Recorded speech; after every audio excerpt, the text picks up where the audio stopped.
पहले भी इंडी गठबंधन की बहुत सारी पार्टियां, बहुत सारे उनके वरिष्ठ लोग बहुत सारे गलत बयानों के दे चुके हैं। बाद में बहुत ज़्यादा उस पर लीपापोती करने से कोई फ़ायदा नहीं होता है।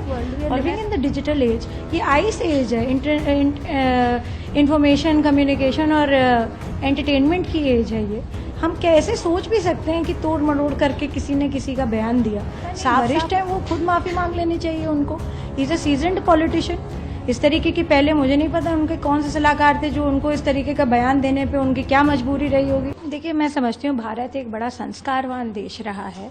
हमने अपनी महिलाओं के लिए, बेटियों के लिए, हमारे भारत में एक बहुत विशेष स्थान है। महिलाओं की देवी स्वरूप पूजन होता है यहाँ पर।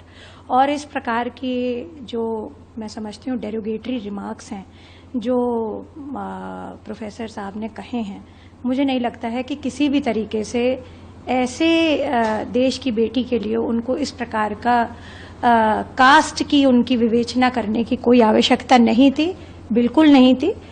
क्योंकि उस बच्ची ने, उस भारत की बेटी ने तब हमारे सभी लोगों का, सिर्फ महिलाओं का नहीं अपितु पूरे भारतवर्ष को लीड किया ऑपरेशन सिंदूर में।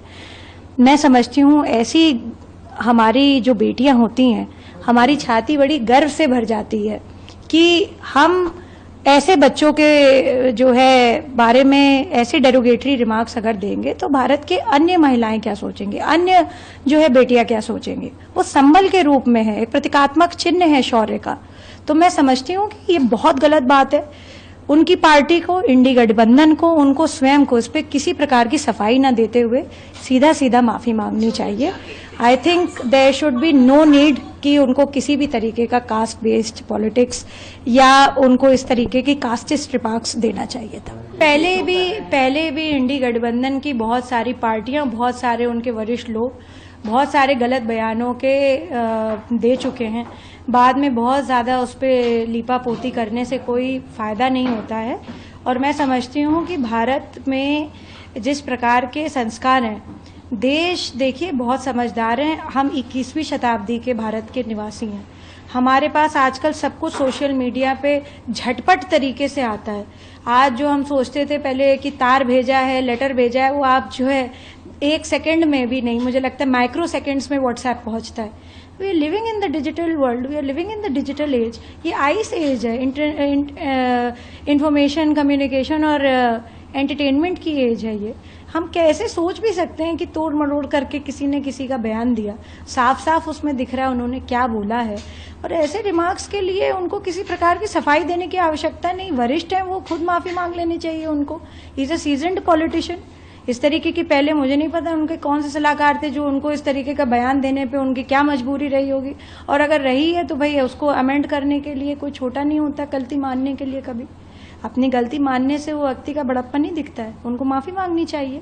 और ऐसे देश की बेटी के बारे में बोलना जिसने इतने विपरीतार्थ समय में जो है लीड किया ऑपरेशन सिंदूर, ये कैसे आप बोल सकते हैं? मतलब ये तो बड़ा हतप्रभ कर देने वाला सिचुएशन है। और देश के पार्लियामेंट के एक आप सदन के मेंबर हैं, आप अगर इस तरीके की बात करेंगे देश की बच्चियों के लिए, देश की बेटियों के लिए, क्या सोचेगा देश?